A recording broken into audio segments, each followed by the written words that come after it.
G'day and welcome to a special edition of Reality Check. I'm your host, Ross Coulthart. A bit gravelly today because flying back from South America yet again, I've caught a lurgy on the plane. So forgive me if my voice sounds like I've been gargling marbles. I've got a very interesting story for you today. We know that Lue Elizondo wrote a memo to President Trump in January. That's actually been reported before. But what we've never known before is what's in that memo and what followed the writing of it. I've obtained from sources within the Disclosure Foundation a copy of the memo that Lue Elizondo wrote to President Trump in early January this year, shortly after his election in his second administration. It's a fascinating document and it's entitled Prioritizing Emerging All-Domain Technologies. I'm not going to read the whole thing, but what I would like to highlight is, firstly, Lue's using a new term, Emerging All-Domain Technologies, EADT. This is a very clever document because it basically doesn't talk about aliens, it doesn't talk about anomalous phenomena. Basically, it talks about emerging all-domain technologies. It's a brief written for an incoming president to explain why the phenomenon should be a priority. It says EADT include unmanned aerial systems, UAS, unidentified anomalous phenomena, UAP, and certain other advanced systems operating across the air, space, and sea domains that are capable of intelligence, surveillance, reconnaissance, and kinetic strikes. What's interesting about this document is that Lue has recommended that there be a White House senior advisor, or czar, a UFO czar, a UAP czar, within the National Security Council to, one, coordinate the US government's response, formulate policy, and conduct domestic and international outreach.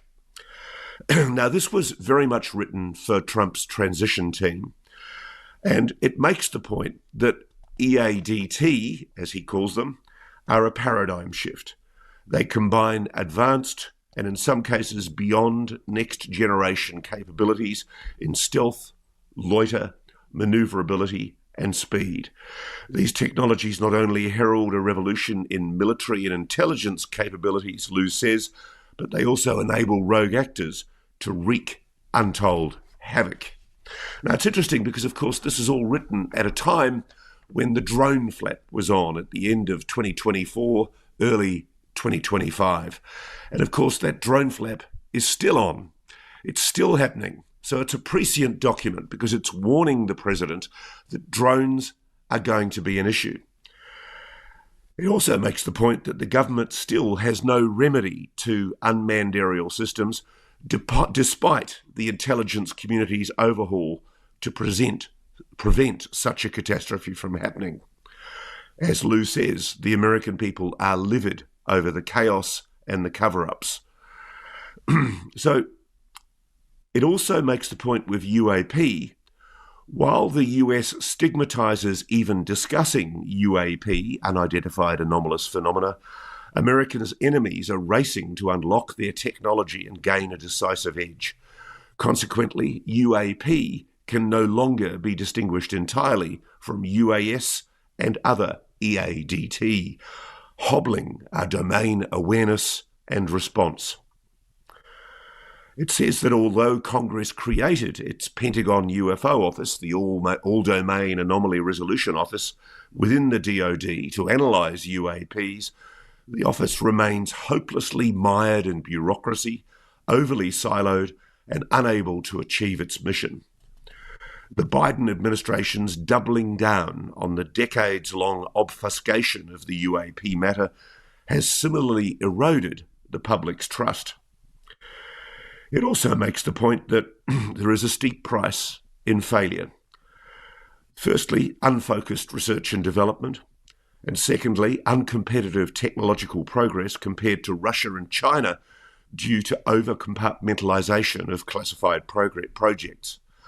and a chaotic response to EADT incursions, a reactive or non-existent US EADT diplomacy, industrial-based doctrine and force posture, and a citizenry rightly suspicious of the deep state. Okay, I don't want to take too long on this because I want to bring Lue on now to discuss it. He's agreed to come on and discuss this memo. But I want to also make the point that in the recommendations, it suggested, among other things, that at the President's direction, he guide a national intelligence estimate on EADT, including UAP. It also suggests that he access all UAP-related classified information, and that the President be advised on the declassification of UAP-related records and spearhead responsible UAP transparency. Also suggests he enforce the 25-year mandatory declassification of all UAP information, other than as exempted by the President, case by case. One of the other recommendations I agree with is that it recommends accelerating research in advanced propulsion and technologies by engaging the academic and scientific communities. It finishes by saying many in Congress, as well as former colleagues of Lue's in the DoD, US military, and IC, believe that your administration represents a once-in-a-lifetime opportunity for major progress on emerging all-domain technologies, and we stand ready to work with you. America can handle the truth, and America deserves the truth. Okay, so that's quite a strong memo, prioritising emerging all-domain technologies. We'll obviously put this up online, but I'm interested to get Lue Elizondo's response. I approached him last week when I got back from Peru. Of course, I had a voice back then. Lue, welcome to Reality Check. Thank you so much for joining us. Always my privilege. Thank you, Ross, for having me. And I hope you feel better from maybe you picked something up on your last travels, but take care of that. Take care of that voice. I will do, sir. I will do, sir. Now, this is a very important memo.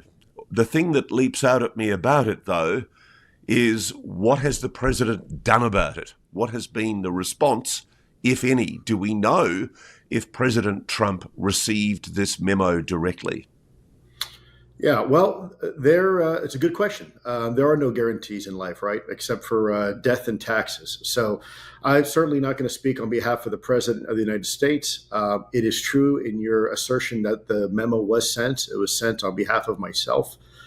And whether or not the President has had time to read it or his staff, that's a question you'd have to ask him. I certainly wouldn't want to be presumptuous and try to answer for the boss in any way.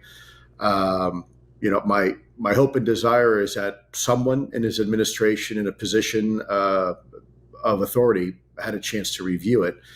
I think it's also important, too, that it's basically just a general recommendation to find somebody out there that the President and the National Security Council can basically tag to be the point of contact for this issue. We are now seeing, Ross, a significant issue that drones are playing on the battlefield. In fact, there was a statistic recently released that over in the Ukraine, for the first time in warfare history, that there have been more casualties caused by drones than infantry and artillery combined. So think about that for a moment, right? We are now at a tipping point where the pervasiveness of certain technologies can be in the hands of just about anybody. And if you get on the internet, even this morning, I saw an article where drones were being used in prisons to distract guards and to attack and kill other individuals. So the technology is here, and the issues are now in front of us. And that was one of the things that really served as the impetus for me to write this memo in the first place.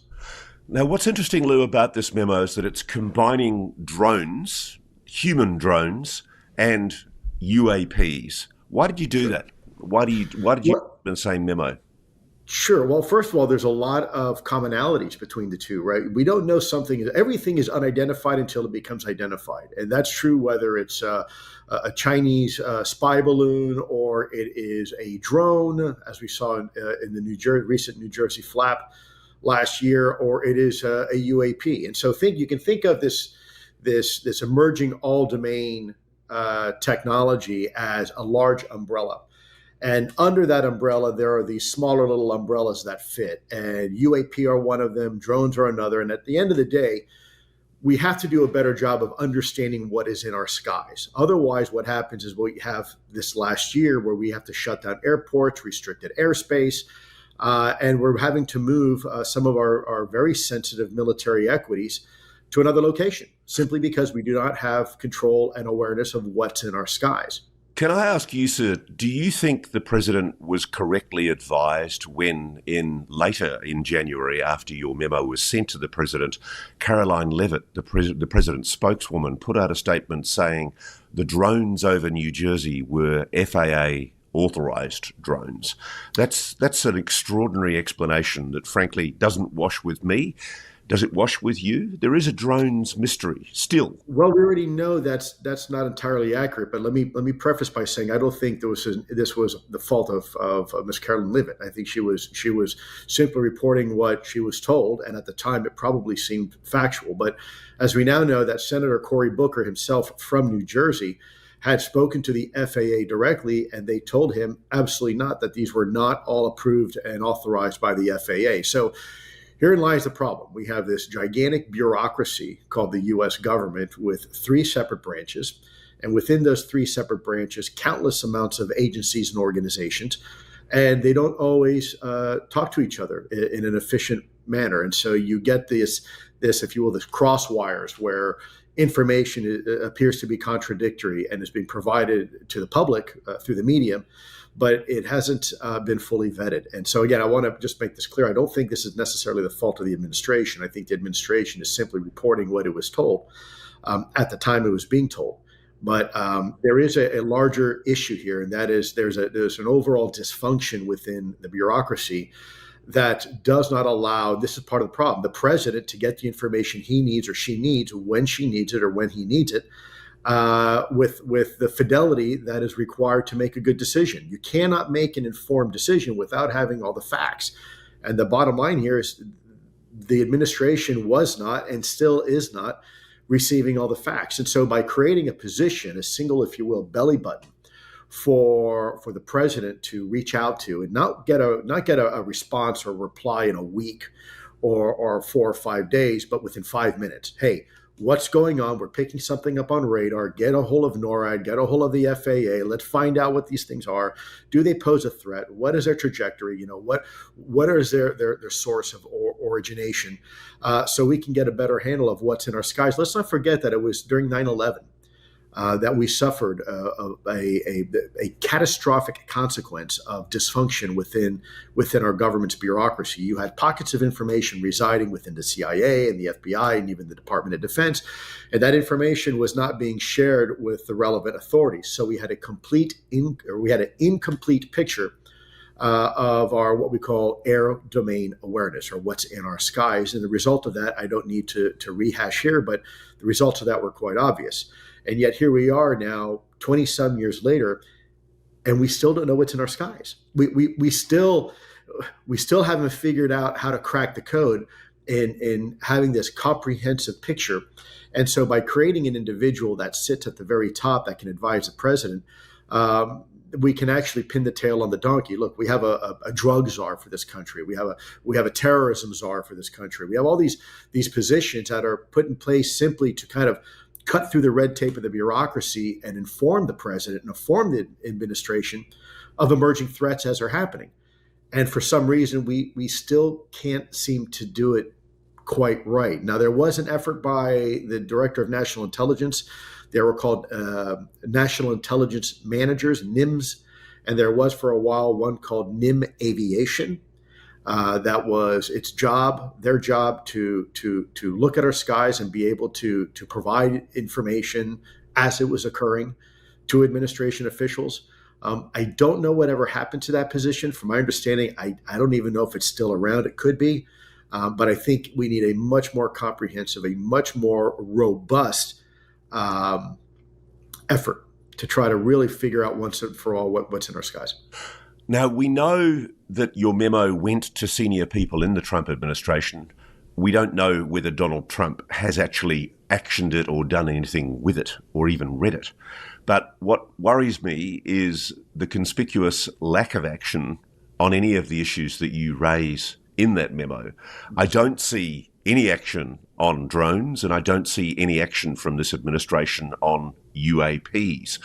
Are you getting any indications from anyone within the administration to suggest that they are taking the UAP issue seriously? Yes, I am. And the drone issue. In fact, there's pockets within the FBI, Federal Bureau of Investigation, and pockets within the Director of National Intelligence that are taking this topic seriously. I think their approach is very measured. I think they're doing their due diligence. They're asking the right questions. They're going about this the right way. Now, the question is, do they have enough people? Well, that I can't tell you. I don't know. And I think, only time will tell. But I do see that there are pockets of expertise and excellence that is being applied to this topic. I think what some people may confuse is the lack of transparency or necessarily discussion openly about what they're doing. And so I think that creates some frustration internally with some people. But I'm very confident and very relieved that at least certain individuals whom I know are working on this topic are indeed taking it very seriously and basically pulling the thread to see where it leads. Now, at the end of the day, time will tell what those results will be. But no, I'm very grateful and heartened to see some of the efforts that I see behind closed doors. I'm not going to say right now who specifically is involved. I think we need to give these individuals latitude and ability to maneuver. It is a tough problem. We haven't solved it yet, and we're still trying to figure it out. And it's not going to be solved overnight. I do think one of the ways to help find resolution to this problem sooner rather than later is to establish a primary individual that is responsible for this. This is what they get paid to do, right? So if they drop the ball, now it's on their hands, on their shoulders. I also think what you mentioned earlier about establishing imagine a strategy every year that comes out. And this strategy basically says, here are the holes that we see in our ability to understand what's in our skies. And then you have on the heels of that, this national intelligence estimate, an NIE. We've done it before for other hard targets. An NIE is basically just a document that says, hey, look, here are the problems we're dealing with topic X or topic Y.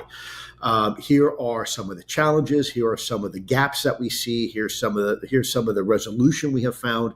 And then right on the heels of a national intelligence estimate, you develop a national level strategy that's good for 1 year that helps the intelligence community, helps the defense community, helps the U.S. government writ large to try to focus on those gaps. How do we plug those holes so we have a better understanding of what exactly is going on in our skies? Okay, so we do know that in November it was reported by the Pentagon that there'd been a meeting of 180 experts and other agencies for a summit, for a planned 3-year effort to deliver small unmanned aerial system capabilities to warfighters and to keep the skies over America safe from dangerous drones. And this followed an announcement in August by Pete Hegseth, the Secretary of War, where he launched what's called the Joint Interagency Task Force 401. And this seems to have been very much a focus on the drones issue, I think largely because there was the beginning of a realization that the explanations that had been given by people in the administration just weren't washing. The drones were and still are a problem over the continental United States, and the Pentagon had to be seen to be doing something about it. Why is the Joint Interagency Task Force 401 inadequate to address what you're raising in your memo of January 2025?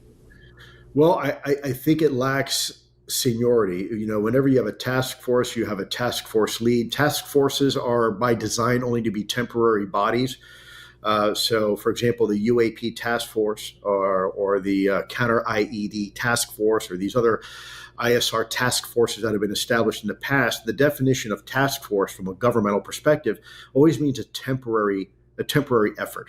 And I think what we need is something far more enduring. I think we need something more than just a task force because this emerging threat isn't going away. And the way that we as human beings, let's just take drones, for example, the way that we are beginning to incorporate drones with things like artificial intelligence and swarm technology and the weaponization of drones and the ability to conduct discrete surveillance and reconnaissance, we are entering into a brave new world, like it or not. And it is the writing is on the wall, and the technology is not going to change. So we have to change our approach to the technology. And in fact, I think that technology is just going to become even more and more difficult from a signatures perspective to try to collect on. We know that our adversaries like Russia and China are investing huge amounts of money into the same things we are, involving drone technology and other types of aerial threats. And it's easy to kind of pin the tail on the donkey and say this is a drone issue, but it's not. It's a much bigger issue. Drones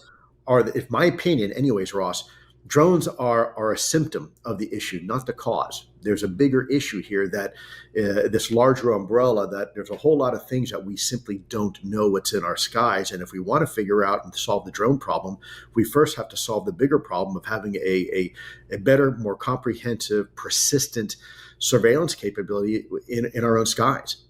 It's interesting, because there were two generals. General Glenn Van Herk was one of them, former NORAD Northcom commander, who went on 60 Minutes, Bill Whitaker, CBS 60 Minutes, earlier in the year, I think in March. And they basically acknowledged that there was essentially complete ignorance about what these drones were, supposedly drones that were being seen over the continental United States, that were apparently breaching military sites and civilian aircraft sites with impunity. It's still going on, Lou. I mean, can you explain to our audience, do you think that these are drones? I mean, a lot of people in Europe are now beginning to doubt that these are what people are suggesting, Russian-instigated drones that are hovering over very sensitive military facilities. We've had incursions now over the continental United States, over huge chunks of Western Europe, including over some of the most sensitive military bases in Western Europe and in the UK. Each time the authorities have admitted that they've not been able to track, follow, or even detect these objects before they arrived on the scene. They haven't been able to follow them to where they came from. It's a consistent pattern of a technology, I don't even know if we should call it drones, which appears to be superior to anything that we've seen to date. Do you agree? That's a great point, Ross. When people ask, is everything in the sky, is it a drone, is it a UAP, or could it be both? And so let me put this into context.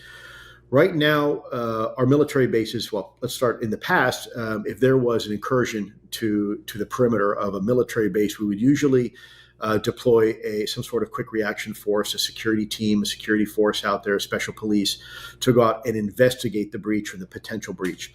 And that would have included even helicopter crews to send them out and go to figure out what's going on.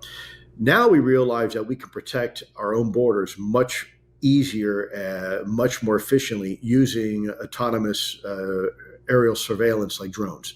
Basically, you have a geo-coordinate area that's geo-fenced, and if you get something that's you think is breaking through your perimeter, you can launch drones now, and it's much cheaper and much more effective. It's much safer. You can loiter, you can cover multiple locations at once, and so we now in the U.S. government use drones ourselves to perform security type tasks. And so it's not inconceivable that when people are reporting these small drones that are whirring around with navigation lights, and then other people reporting, no, these drones are the size of an SUV and they're disappearing over the horizon instantly. What we might have is a combination where you have at first some sort of UAP activity in and around a sensitive military installation. And that's being seen by certain witnesses. And then you have the U.S. government response to that, which is drones, launching some drones, law enforcement as well, to go try to investigate or prosecute whatever is going on from a collection perspective. And then people are reporting seeing those. No, it's a drone, it's a quadcopter. And so the reality is, Ross, both may be true. Right. And we simply don't know unless we apply more resources and more effort into this topic. We have seen over the course of 4 years that very unsophisticated capabilities like balloons, right, also still serve as a threat. You have the drone issue, you have the UAP issue, right, and you have all these other, if you will, look at the news on any given week, and you're going to see some report of either a near-air mid-collision. I'm here in Washington, D.C. right now, and it wasn't too long ago we had a mid-air collision with a regional jet hitting a helicopter, right, and people dying over the Potomac River. So it's still a problem. We still don't know what's in our skies, despite there being a mandate by Congress, by the American people, and even the U.S. government. We're not doing a great job of it. Okay, so this is where I get concerned, because if the president or people senior in his administration, we know they've received this memo, they haven't acted on it. Nothing's happened. The president, we don't know that, do we? The president's made no announcement on UAP. We're presuming nothing's been done, but again, I want to be very careful. I hate to assume certain things. You know what assuming does, right? So I'll use the word presume. Just because the administration doesn't say anything doesn't mean that they're not taking it seriously. And I know people are very eager to try to get to the bottom of what's going on, but this is a problem we've been dealing with, quite frankly, for many, many, many decades, Ross. And it's going to take time. And we have, as a people, we have to have a little bit of patience with our government to try to figure this way out. Now, the problem here is, we can give people time to figure it out, but it only takes one 9/11 event, right? To turn the whole world upside down. And so time isn't really on our side. I think we have to have some patience and give the administration some time, but I don't think we have a whole lot of time. I think we really have to do a much better job of trying to figure out what's going on. And it's a tough nut to crack. It's a tough problem. I certainly wouldn't want to be the one in the administration tapped on the shoulders to figure this out. I mean, this requires a pretty big team, and you'd have to have help from all other 16 members of the intelligence community, the defense communities, and the civilian communities. I mean, this is a big problem. Can I ask you this? Do you think the Trump administration, Donald Trump, is thinking about disclosure? Well, I hear what you hear and everybody else, that he's contemplating it, that he's been told about it. But I also want to be realistic here. Yes, there's a tremendous opportunity here for our president to be the first sitting president to say, yes, this is real and this is a problem. But there's also a tremendous amount of risk. Because if it turns out that there is some sort of foreign adversarial involvement behind this, there's some sort of new type of stealth reconnaissance capability, let's say that country X developed or something like that, and we go out on a limb and say that these things are all because of this, and it turns out they're actually because of that, then that's a risk as well, and that can actually be used to discredit you and to hurt your efforts. So the president, all presidents, have to be, and this is why they have so many advisors, they have to weigh the pros and cons of what they say publicly. Now, this particular president, I think most people can agree, whether you agree with his politics or not, he is not afraid to say what he feels. And so from that perspective, I think it's very refreshing. I think all presidents should say how they feel.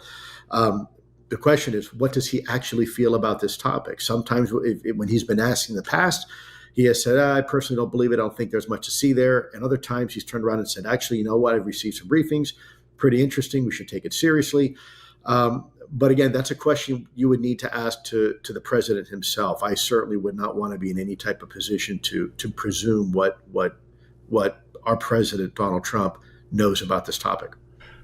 I'll go a little bit into the danger zone, Lou, and I know you can't, but I'm told Donald Trump was given a limited briefing by a mutual friend of ours, who I won't name. The president, I'm told, is aware of the US's knowledge of a non-human intelligence. Do you want to contradict me on that?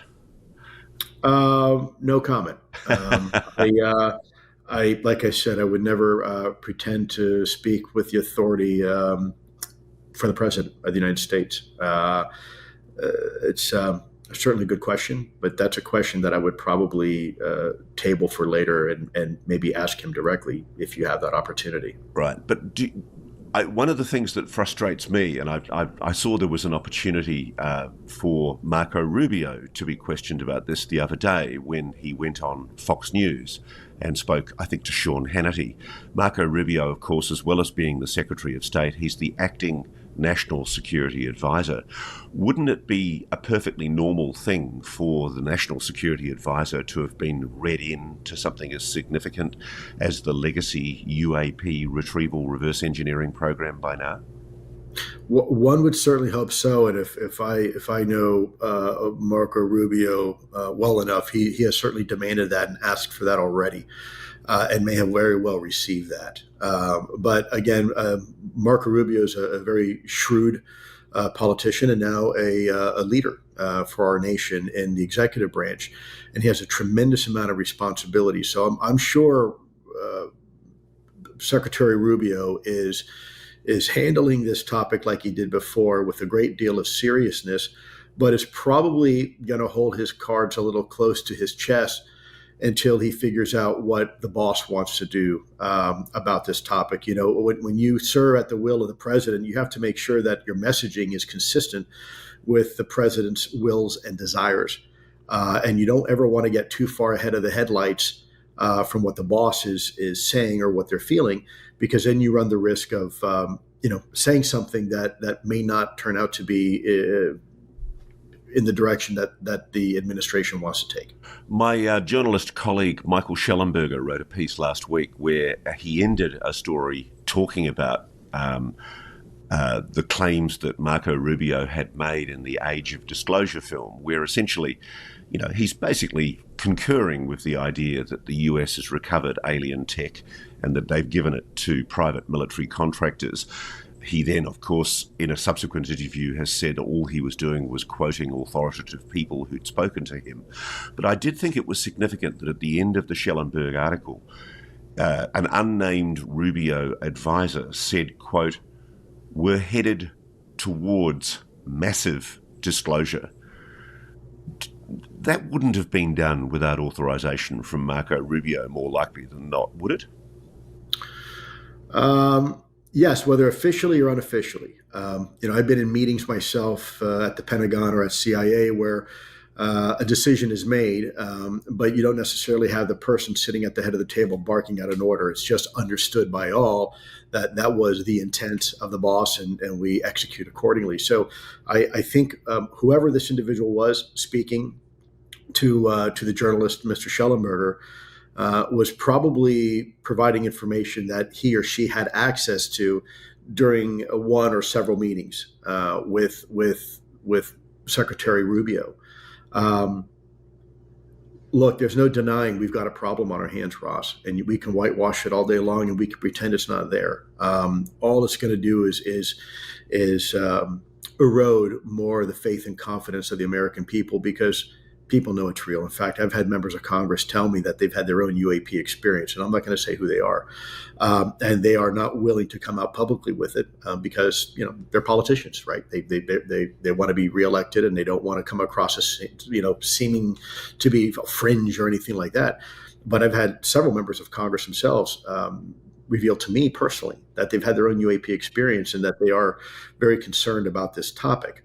But they don't sit on the right committees, or maybe they don't have enough authority, or they're maybe a freshman member of Congress. So they are hesitant to speak publicly about it. But look, the bottom line is we now know these things are real, whatever they are. And some of them may be man-made. Some of them may not be man-made. And some of them might be a combination of both scenarios.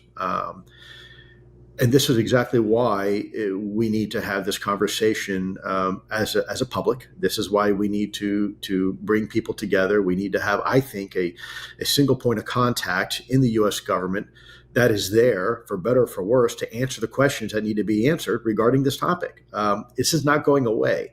And my real fear here is if we continue to ignore this topic, we're going to be in another really bad situation.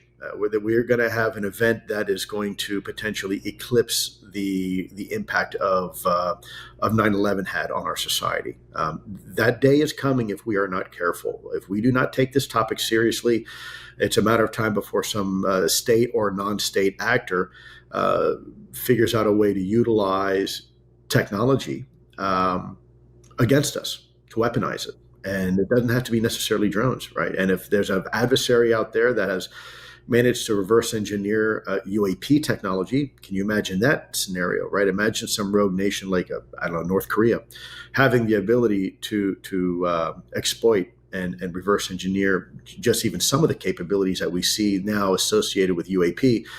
That's a nightmare scenario. That's a threat that eclipses that of the nuclear threat.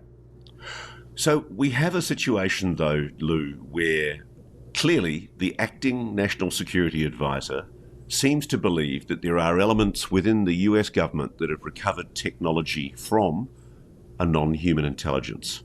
They've reverse engineered it and they've let private military contractors take control of it.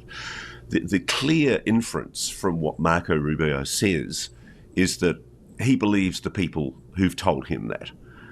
That's an extraordinary situation where the National Security Advisor, the man who advises the president on national security, is essentially making a public admission in what is a very highly reputable documentary that he believes there is a non-human intelligence and that the United States has recovered non-human technology. The big question in my mind, though, is assuming the administration knows that, at the moment, publicly, they're not doing anything. So let's explore why they're not doing anything. Obviously, you've raised the risk of foreign adversaries gaining some advantage if the US goes public. Just explain that to me. Why would the US acknowledging just the basic fact that there is a non-human intelligence engaging with this planet in any way force the US's hand on revealing technology that it now has possession of? I don't think it would. I don't agree with that. Yeah. So, Ross, let me give you if I can, a little scenario here. Let's say I'm the American people, and let's say you are, the Secretary of the Air Force, and I say to you, Ross, Secretary of the Air Force, are UAP real? Right? By you coming out and simply saying, yeah, they're real. We've known about it. What's the very next question I'm going to ask you? The next question is, what have we learned from it? Have we been able to replicate any of it, right? Now, all of a sudden, you find yourself in a trick bag because you'd have to admit that, yes, maybe we've been able to exploit some of this technology. And, oh, by the way, we've been doing it for decades in secret. And, oh, by the way, we've been lying to Congress and told Congress nothing to see here. And, oh, by the way, we've been lying to presidents, so nothing to see here. And, oh, by the way, we've used billions and billions and billions of dollars that were supposed to be used for a project over here. And instead, we used it secretly for a project over there with no oversight. That is a really, really bad place to be in as a Secretary of the Air Force. Now, let's put that same scenario and flip it on its head. If I say to you, Mr. Secretary of the Air Force, Ross, do we as a nation possess very, very sophisticated technologies that would be considered beyond next generation? Now, it may seem like an innocent question. And of course, your response would be, yes, Lou, we do. We spent a lot of money doing research and development. We've got some really, really cool toys that we're pretty sure our adversaries have no idea we have in our possession. What's my very next question to that?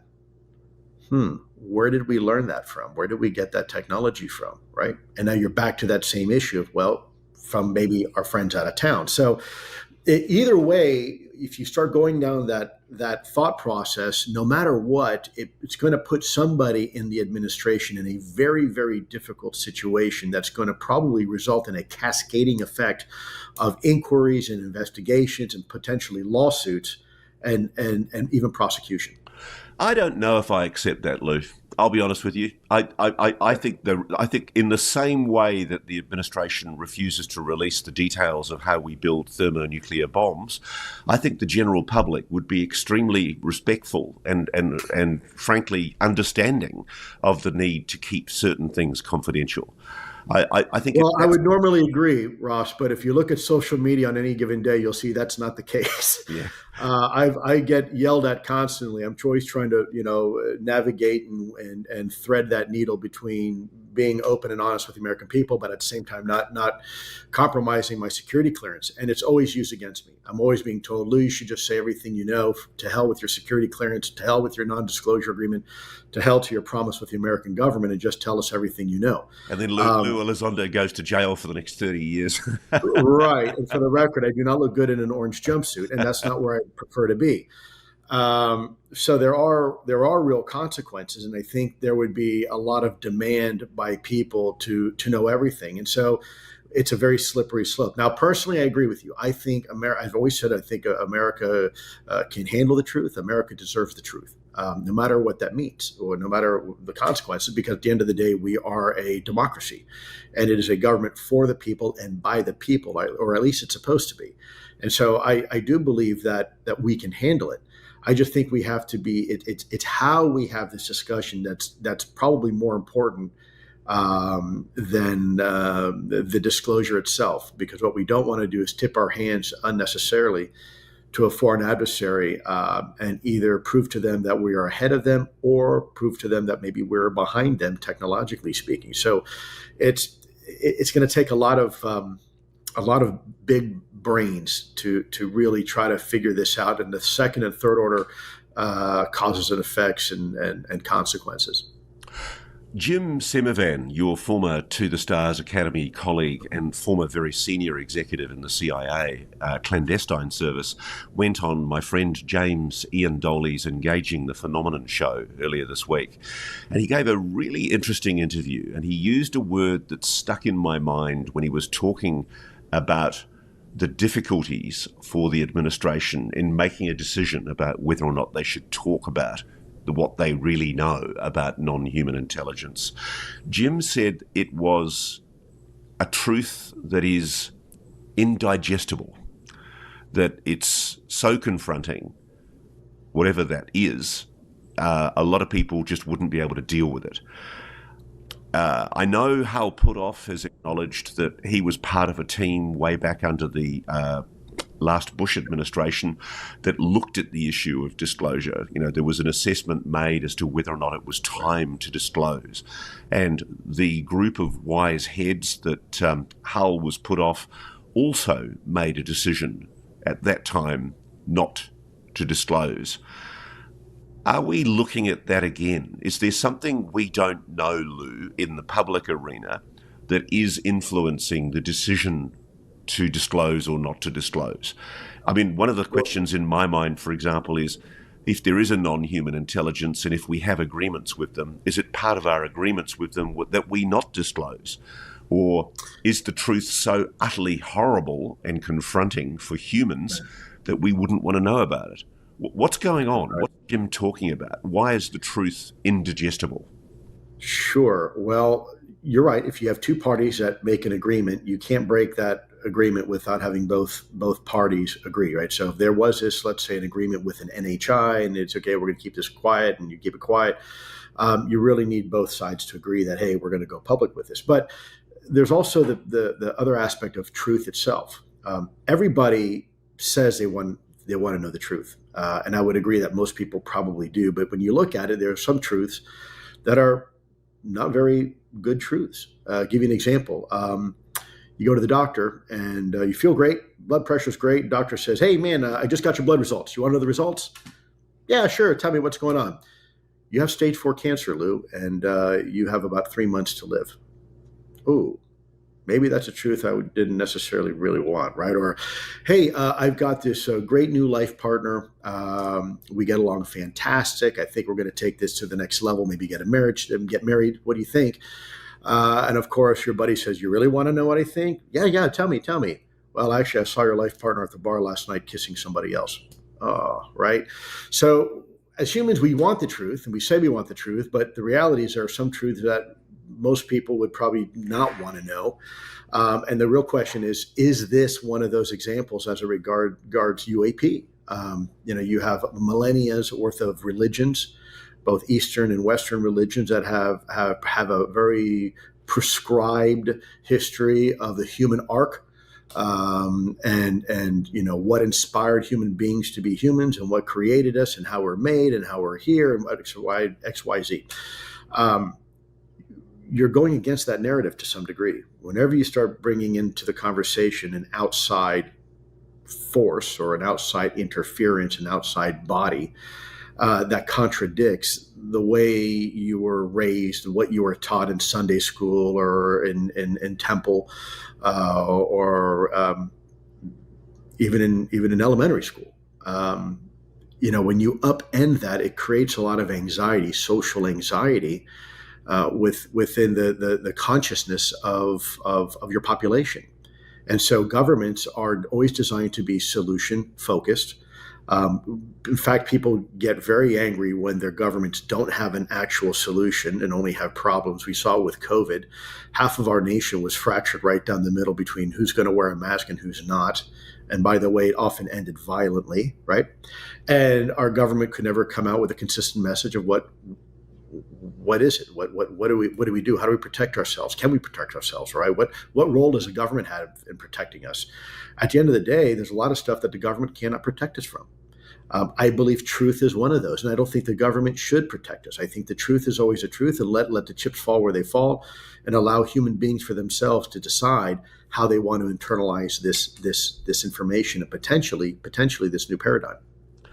Well, at the moment, Lou, the odds are very much in the likelihood, the high probability, according to the market pundits. There are polls showing that there's an 87% probability that the president is going to make a disclosure announcement before the end of 2025. I actually don't share that optimistic prediction. I think the president's going to keep it buried for a while longer. What's your take? Oh boy, the problem is the moment I say something, it's going to be completely 180 degrees opposite of what actually happens. So, secretly, I hope that's true. I hope the president at least says something.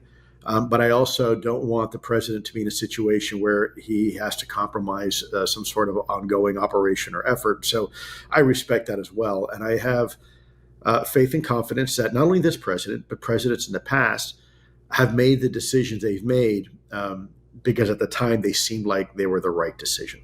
I think there's a lot at stake here with this conversation, and I think it's going to require a lot of. Remember, this is a topic, as I said before, affects people differently depending on how you were raised, and so this is not just a national security conversation. It's a conversation that affects us all from a philosophical perspective, a theological perspective, a psychological perspective, and even a sociological perspective. And because of that, we need a lot more smarter people advising the president and key people in his administration.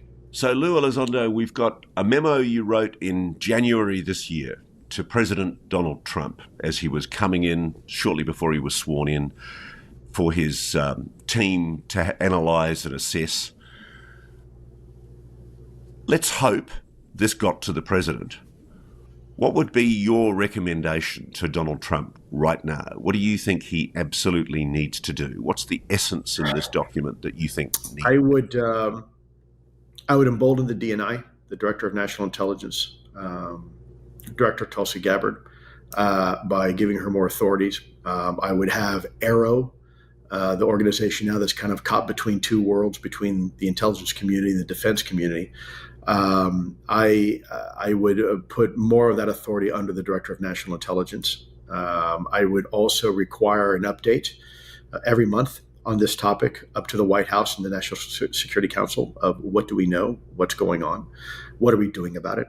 I would have an advisory board that answers directly to the National Security Council on this topic, and I'd have it filled with scientists and academics and maybe even a few religious leaders. I think that would be my hope. I would have a national intelligence estimate every year done until we figure this out. I'd also have a national strategy It's not unheard of. The National Counterintelligence Executive, NCIX, under the CI Enhancement Act of 2002, that created it, is required to put out a national counterintelligence strategy out to America every year. There are other strategies that follow suit as well. And I think it'd be a great way to synchronize and align government efforts into a single focused strategy on how are we going to tackle this, right? What organizations are going to be responsible for what? And when something goes wrong, who do I talk to? Do you think there are things happening behind the scenes in this administration that give you cause for optimism? I'm absolutely certain of it. Are we going to be back here in a year's time talking about the fact that there's still no noise from President Donald Trump on the issue of UAPs? Maybe. I'm a little bit more cautiously optimistic. I think probably we'll be having a different conversation. We've come quite far in just the last few years alone on this topic. I don't think this topic is going away.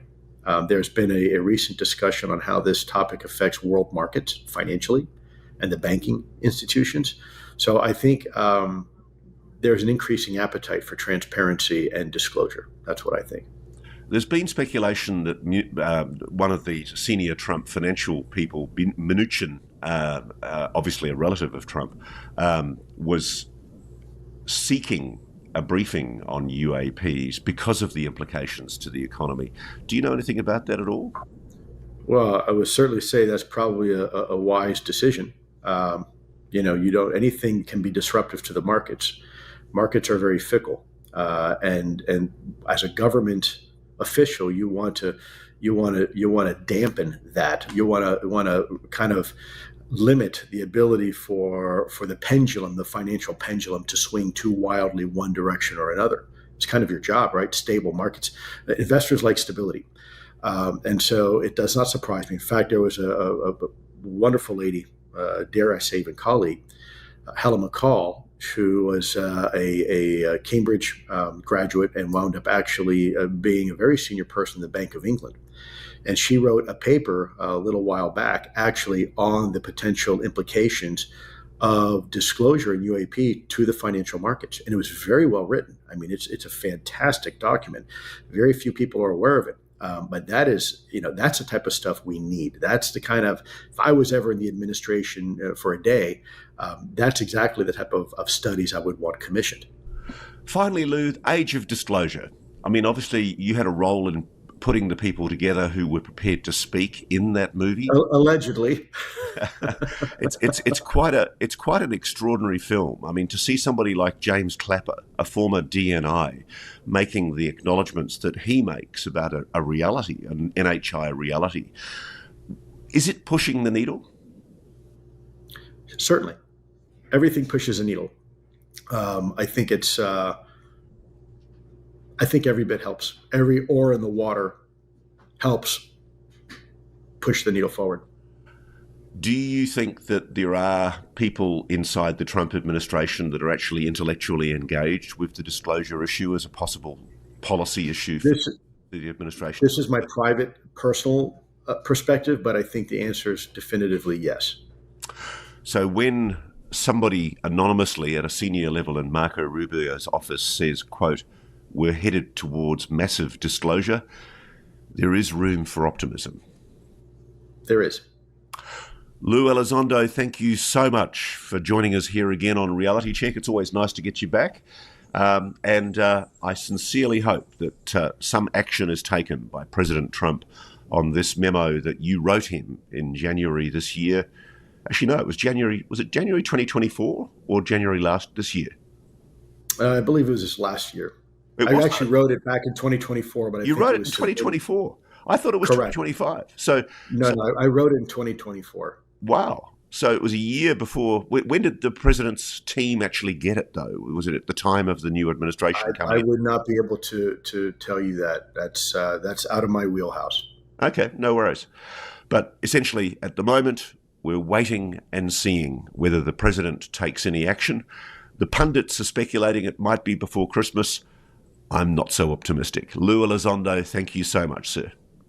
Always an honor and privilege, Ross. Thank you so much. Thank you. And before we go, please don't forget to send in any questions you have for me to realitycheck@newsnationnow.com. Looking forward to answering your questions as best as we can.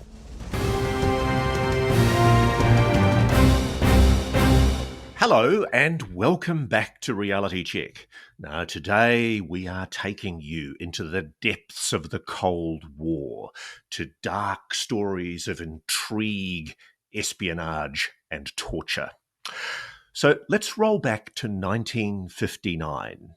A man whose name will become notorious, Lee Harvey Oswald, enters the Soviet Union and claims to be a defector. Let's roll forward to another year later, and we're in a prison in Cuba called the Isle of Pines. And there, a CIA scientist called David Lamar Christ is being horribly tortured by brutal Cuban and Russian interrogators. And he's revealing all about a secret program he knows all about. Let's also go to Vienna in 1961, and the new president, JFK, is having a conversation with Nikita Khrushchev, the premier of the Soviet Union.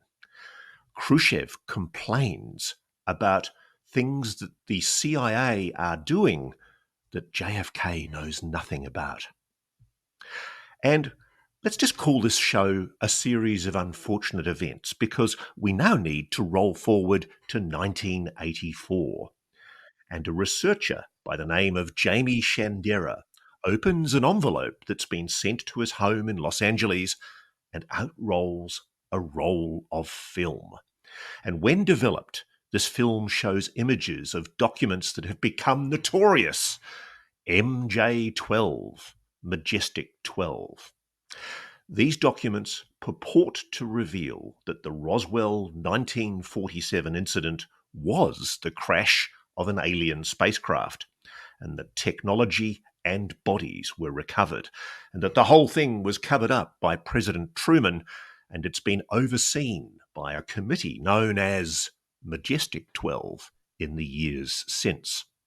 Now, I've long been a skeptic about Majestic 12, and I still am. I think we should be. We should be very, very skeptical about documents that bob up from nowhere.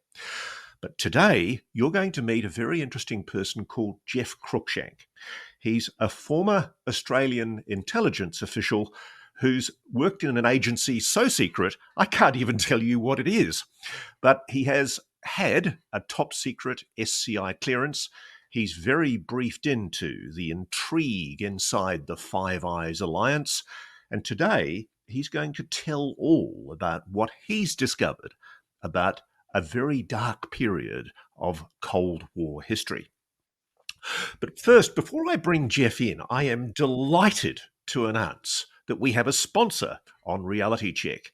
And that sponsor is none other than a martial arts god that when I was a little boy, I worshipped intensely. I had his posters on my wall, and he inspired me to learn karate and other martial arts as a young teenager.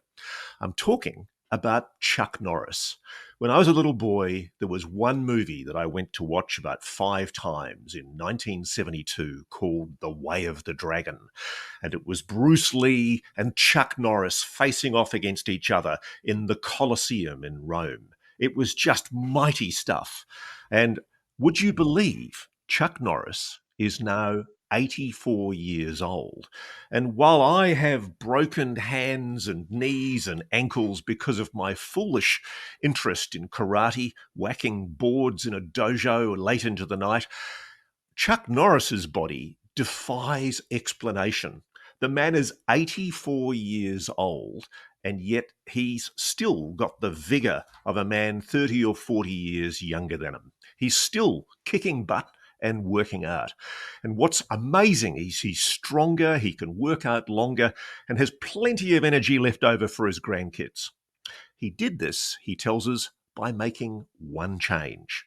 And he says he still feels like he's in his 50s. His wife's even done the same thing as well, and she's never felt better.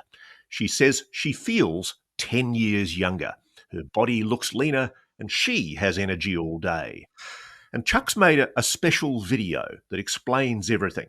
And make sure you help us and Chuck by watching it. If you go to chuckdefense.com/Ross and click in the link below in this video, it'll change the way you think about your health. Now, once again, that's chuckdefense.com/Ross. Click on the link in the description below to watch the video. You won't believe how simple it is. Just a reminder, the legendary Chuck Norris is a whopping 84 years old, and yet he's got more energy than me. And his body may be broken, but for some reason, he seems to be able to keep on going. I want to know his secret. I'm going to click on that link. What he's discovered that he could effect dramatic changes to his health simply focusing on 3 things that sabotage our body as we age. Watch his method by clicking on the link in the box below, chuckdefense.com/Ross. And now, from martial arts heroes onto Cold War intrigue, let's bring in Jeff Cruikshank. Jeff, welcome to Reality Check. Maybe tell us a little bit about yourself within the confines of what you're allowed to reveal as a former Australian intelligence official. Yeah, good morning, Ross. Pretty hard to beat that introduction. I was involved in automation for defence from 2005. 2009, I joined an agency as a contractor, which I obviously can't talk about. From 2014, I got a special endorsement to certify skiffs for the Australian and American governments, where I designed, built, and certified those facilities to hold information up to the top secret level. Now, I want to start, Jeff, with JFK, because it's the logical starting point. JFK knew a bit about UFOs, you contend. Tell me why you think JFK knew something about the phenomenon. Well, he knew quite a bit, Ross, as he entered the Oval Office in 1961. But what he didn't know was the existence of a very, very highly classified program called Palladium that was injecting false UAP signals into the Soviet air defense system, messing with their heads. And the man that was one of the masterminds of that program, as you alluded to, was David Lamar Christ, who was the CIA's real life equivalent of James Bond's Q character. And he was languishing in the prison in Cuba. And I bet Alan Dulles and James Angleton wish they had a real life Chuck Norris to extract him from that prison. So basically, Lamar Christ told all to his Russian and Cuban interrogators, do we assume? Well, in his debrief, he was released in 1963 in April in a deal negotiated by James Donovan, who was the head of the OSS. General James Donovan was also a trained lawyer. In his debrief, the CIA found that Dave Christ had actually lied about what he'd told the Cubans, and he was prevented from leaving the country after that. That's a CIA document. So what are you sourcing that to? Are you sourcing that to documents? Because I'm very skeptical. I want to be upfront with you, Jeff. I'm very skeptical about the so-called Majestic 12 documents, because I do think some of the later ones, at the very least, are dubious. But it's always been a question in my mind whether the first bundle of documents that was sent to ufologist researcher Jamie Shandera in 1984, it's always been a question in my mind whether the documents that he was sent, which purported to detail the Roswell crash and what Truman did about it, whether they were authentic and as part of a disinformation program. Is it the case that later on the documents that were subsequently released by other parties were an attempt to sow disinformation, to essentially cast aspersions over the authenticity of all of the purported MJ12 documents? So In terms of the Operation Palladium that you're talking about, Palladium, what are you saying? Are you saying that Operation Palladium is a proven operation that the CIA was running that isn't part of the MJ12 documents? Yes, that's correct. That was declassified in 2003. Uh, One of the architects, Bud Whelan, spoke about it to the Roadrunners in 2003, and he said in that talk that they were recently declassified. So let me get this right. What the CIA was doing out of Atsugi in Japan and Peshawar in Pakistan was they were sending up spurious signals through radar that were tricking the Soviet air defense warning over the horizon radar into thinking that what they were seeing were what, UFOs, UAPs? Just phantom signals. They weren't sure what they were because at the time, this is the period before that ICBMs are actually the prime delivery method for nuclear weapons. So General Curtis LeMay's Strategic Air Command was the primary delivery mechanism for nuclear weapons to Soviet targets. And so what they were doing was facilitating the ease of passage of the spy planes, the U-2 spy planes that were flying over the Soviet Union, because if the Soviets couldn't distinguish between those spurious signals, those UAPs, if you like, the UFOs, unidentified objects on their radar, they couldn't figure out what was a real spy plane or what was a spurious signal. Is that the point? That's correct.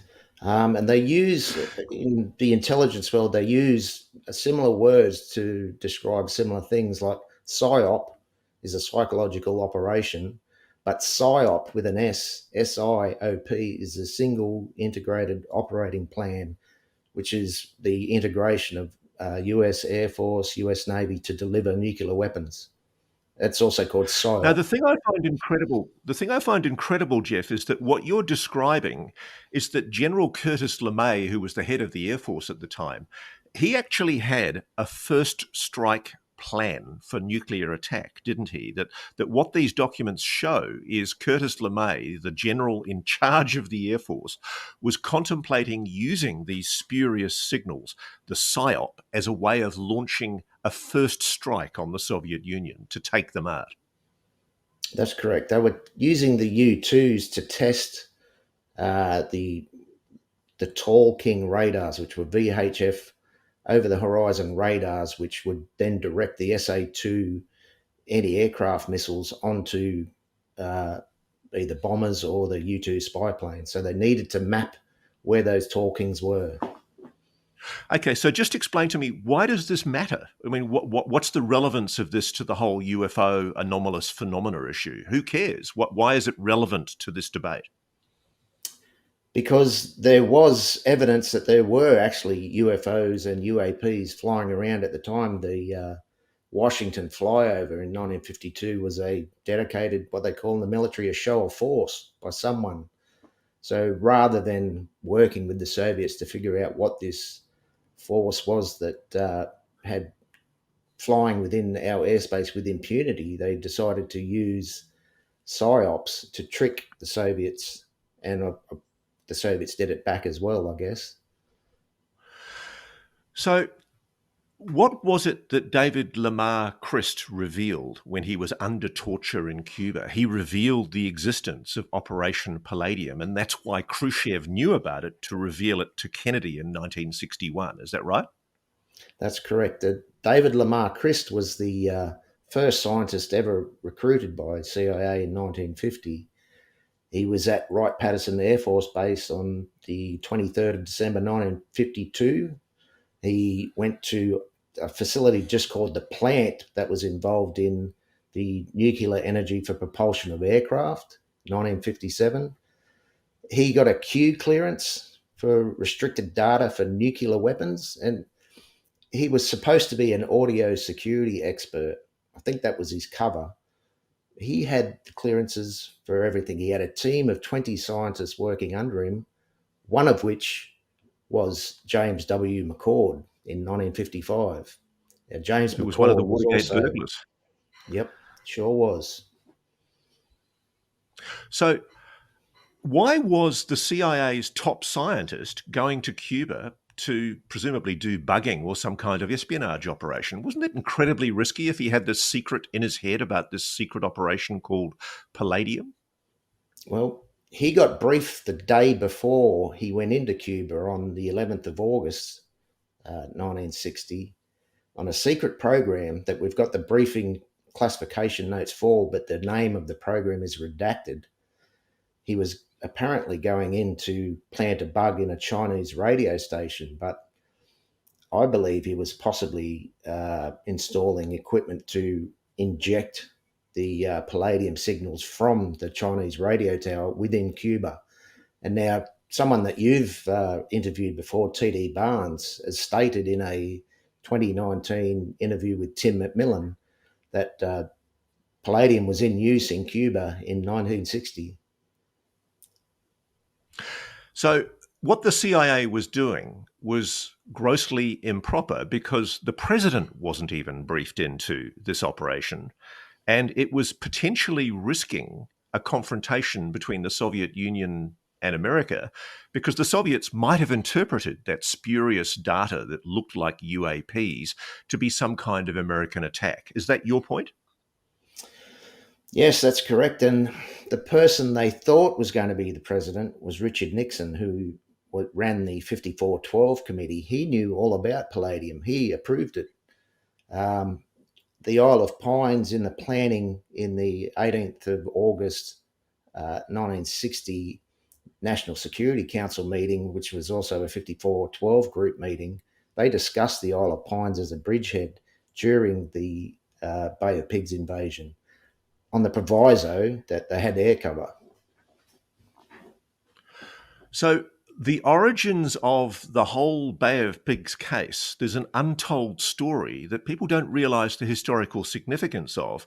That not only were there a bunch of emigre Cubans supported by the CIA endeavoring to overthrow the Castro regime, there was also a CIA operation that was in jeopardy because one of their top scientists was being tortured in a Cuban prison and being forced to reveal this secret operation that was essentially a preparation by a nut job in the US Air Force called Curtis LeMay to essentially create its first strike capability against the Soviets. That's correct. And LeMay had experienced UAPs firsthand in World War II, so he knew all about it. The psychological effects on pilots, his pilots experienced that and started faking engine failures. Now, you claim that there may be some validity to the MJ12 documents, these controversial Majestic 12 documents, because of things that you've discovered in the National Archives that you believe verify the authenticity of these Majestic 12 documents. Now, I don't want to bog our audience down in too much detail, so let's just go through this very, very carefully. What is it that's in the purported MJ12 documents that you believe goes to this issue of Operation Palladium? What's the story that hasn't been told before? Because they directly reference Palladium. And these documents surfaced 10, 20 years before it was even known about. Jean Petit wrote an article in a classified CIA book called Intelligence Research, Stories of Intelligence Research. And he states that only 6 people knew about Palladium in the 1960s in the CIA itself. And so who knew about it in 1984 when the existence of Palladium was asserted in the MJ12 documents that were leaked to Jamie Shandera? Probably T.D. Barnes, Petit, and a handful of other people. So your point is that whoever it is that crafted the MJ12 documents, they had knowledge of what was at the time a CIA operation that was so secret, even President John F. Kennedy didn't know about it. That's correct. Yeah. So let's keep on working on this because I understand from what you've told me, Khrushchev, the Soviet premier, was the first to tell JFK about the existence of this operation. He was complaining to JFK at a conference in Vienna in 1961 that this spoofing, this false signals spoofing was going on. Just explain that to me. Well, that's correct. Khrushchev was a elder statesman, seasoned in diplomatic ways. John F. Kennedy, the young, vibrant American, a little bit naive in diplomatic relations, and Khrushchev's laid this on him from the first instance. MJ-12, you guys are fooling with our Soviet air defenses. You better knock it off, or we'll get serious. And so Kennedy did Khrushchev goes away, refer to MJ-12? Did Khrushchev possibly. use the nomenclature MJ-12? I believe so, because President Kennedy left that meeting scratching his head, not knowing what Khrushchev was talking about. And then on the 28th of June, 1961, he sends a directive to Alan Dulles and says, you need to tell me everything about MJ-12 and psychological warfare as they relate to Cold War efforts. Now, that document that you're citing, that's one of the leaked MJ-12 documents, isn't it? That's correct. So, 1995 it surfaced. so it surfaced in 1995, and I'm sure there would be what does one call it? A battalion of splenetic debunkers who would say it's just a false document and it doesn't prove anything. Why do you think that presidential directive to the CIA director, Alan Dulles, is true?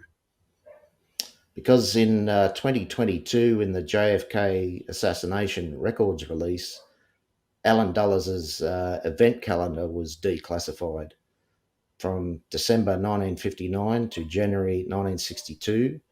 And the only day in that diary where Alan Dulles meets President Kennedy personally twice in one day is the 28th of June, 1961, the same day on that directive. So there's a document in the MJ-12 files, these very disputed MJ-12 files, which has that date of the 28th of June, 1961, correct? Yep, that's correct. And that's the date of a meeting between the CIA director, Alan Dulles, and President John F. Kennedy. Twice. Now, nobody knew about that meeting until that diary was declassified in 2022. That's correct. Top secret, compartmented And yet, information. somehow, in the 1990s, one of the MJ-12 documents surfaced which referred to that meeting twice on that day between the CIA director and President John F. Kennedy, corroborating what's in that MJ-12 memo. That's correct. Yep. So lay out the conspiracy for me, Jeff, because you believe, don't you, that what happened now was JFK was shocked that the CIA was essentially running what was a dirty black operation without disclosure to him as the chief executive, the head of the armed forces. He wanted the CIA to rein in its activities, and he instructed Alan Dulles to basically behave himself and give him a full briefing about Palladium. Yeah, that's correct. Do you believe that there may in fact be a connection between JFK's decision to demand openness from the CIA and openness between the CIA and the Soviets on UAPs? Do you believe there may be a connection between that presidential order and the subsequent murder of John F. Kennedy? Absolutely. Yep. NASAM 271, which is National Security Action Memorandum 271 on the 12th of November 1963, actually outlines to James Webb, the director of NASA, and to John McCone, the new director of the CIA, that he wants to work with the Soviet Union on outer space matters. And you believe that's a reference to what we purportedly know from the MJ-12 leaked documents, that the president was secretly ordering the CIA to engage more openly with the Soviets about UFOs. That's correct. He wrote a directive not to John McCone, but to James Jesus Angleton, the director of counterintelligence of the CIA. And what did he tell Angleton in that alleged MJ12 memo? He asked Angleton to look at declassifying all the current US UFO information that the CIA had. Now, Jeff, this, of course, has been raised before. It's been dismissed by the debunkers and I'm sure some CIA historians as wacky conspiracy theories. Why do you think it has validity that there might be a connection between what I'm absolutely sure was a conspiracy to murder JFK? I do not for a moment believe, and this is something that we've done a story about previously with NewsNation, I do not for a moment believe that Lee Harvey Oswald acted alone. I think the evidence is overwhelming that there was some kind of a conspiracy involving the CIA, and our audience is welcome to look at the NewsNation episode we did on that, a very deep investigation into the JFK assassination on the 60th anniversary of his murder. But why do you believe that you can scotch the debunkers and assert that you think that those MJ12 documents are authentic? There's so much that's come out in the JFK assassination records that, and other declassified records. For instance, the IPU report. Well, number one, there's established fact that there was a department of the counterintelligence corps called the Interplanetary Phenomenon Unit. That's a fact. That was revealed in 1992 from a FOIA request. So, what's the significance of the nomenclature Interplanetary Phenomenon Unit? Was that also something that's mentioned in the MJ12 documents? That's a very famous MJ12 document, the IPU report, which is about Roswell. And so just talk us through that. Talk us through that document and let's talk about it as if we've got it on screen. So it's written by the US Army's counterintelligence corps, who were actually prevented from accessing the Roswell crash debris and in particular the bodies, and it outlines their frustration at not being able to get access to that wreckage. One interesting thing on the cover of that report is what's known as a dissemination limiting marker. And it's been mostly redacted, but there's a few words that bleed out the end. And it's called a magic DLM. And magic with a G was an actual declassified only in 2005, was diplomatic cables from deep within the Japanese government in World War II. And the existence of the magic with a G DLM was spoken about in 1995, but it wasn't published until 2005. The IPU document has one of those DLMs on it, and that document surfaced in 1992. So again, it's revealed classified information that at the time that it surfaced was not known. And the reason they would have used that DLM is because the structure to maintain that information was already in existence for the magic with a G information from Japan. And after August 1945, that information is still classified today. So they've just reused a compartment, changed the G to a J, again for obfuscation, and reused the DLM. So you believe Magic, MAJIC, Magic 12 or Majestic 12 was a real nomenclature used to conceal what is potentially the biggest secret in the United States? Yep, that's correct. The CIA used a series of what they call bigrams, 2-letter bigrams through their routing system to send information around through all their stations around the world.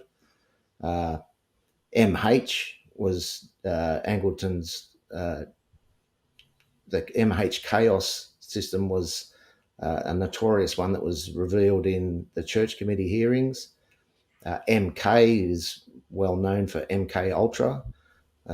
Another one would have been MJ. Isn't the more plausible explanation, Jeff, that the Majestic documents were what some people in the CIA have tried to explain them away as, an effort by the Americans to persuade the Soviets to spend a useless amount of money on investigating things that didn't exist? That's always been the explanation that I have to admit I've bought on the Majestic 12 documents, that Jesus James Angleton, who was the head of counterintelligence for the CIA, was essentially creating these false documents in order to divert the Soviets into a fruitless investigation into UFOs. You don't buy that? Well, that's what Angleton's job was, to, psychological warfare on the Soviets. But what happened after the Vienna conference was Khrushchev told Kennedy to knock off the Palladium system program. Kennedy knew nothing about it. And again, as Danny Sheehan explained about the raids on Cuba, the CIA were running their own show down there. Kennedy probably realised that after the Bay of Pigs invasion. Khrushchev told him to knock it off. That didn't happen, so Khrushchev upped the ante and said, we'll put missiles in Cuba to get around the early warning system. You'll have 5 minutes warning before a nuclear attack, and that's what precipitated the Cuban Missile Crisis.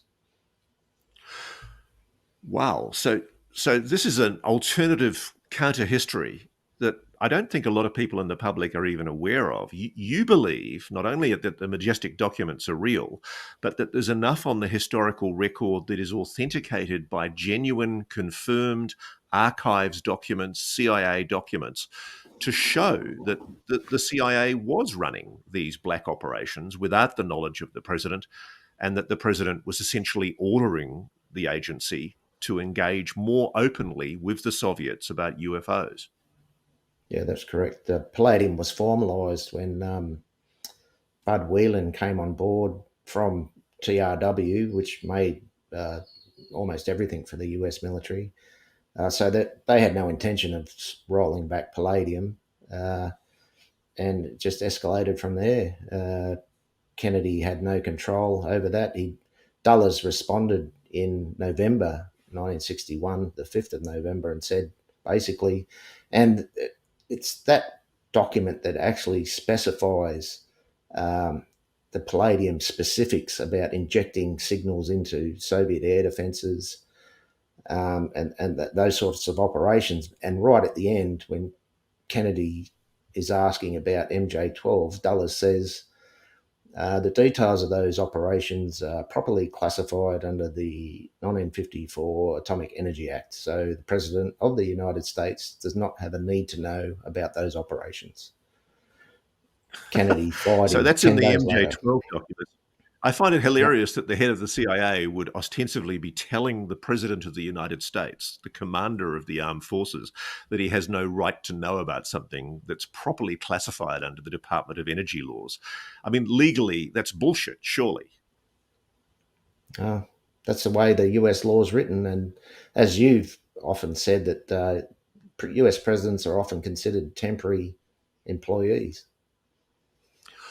So obviously, Kennedy, you believe there's enough on the historical record verified by things like the diary entries that you've found. And it was you that found those diary entries, wasn't it, in the National Archives, and realised their significance?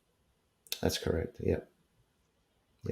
So just so I'm clear on this, the MJ-12 document, whose authenticity has always been disputed, that was leaked to a ufologist in the 1990s.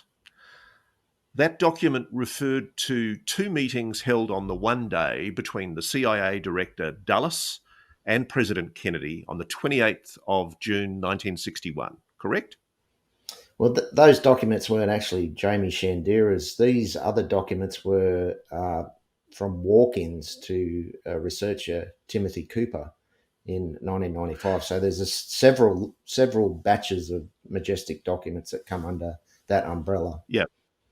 No, I understand, but essentially, your point is, how on earth could whoever it was that created those documents and gave them to Timothy Cooper in the 1990s, how could they have known that the CIA director met with President Kennedy twice on the one day on the 28th of June 1961 unless they had inside information that was subsequently only revealed and declassified by the JFK Assassinations Review Board in 2022? That's correct. And Ryan Wood and Timothy Cooper know who those walk-ins were that supplied those documents. I've got my own suspicions who they were through handwriting analysis.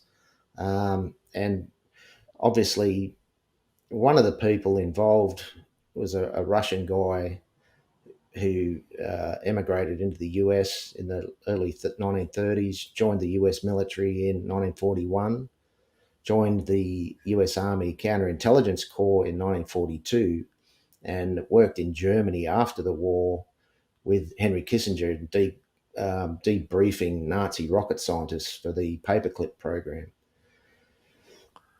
And so you believe that there is a very credible provenance for where those documents could have come from.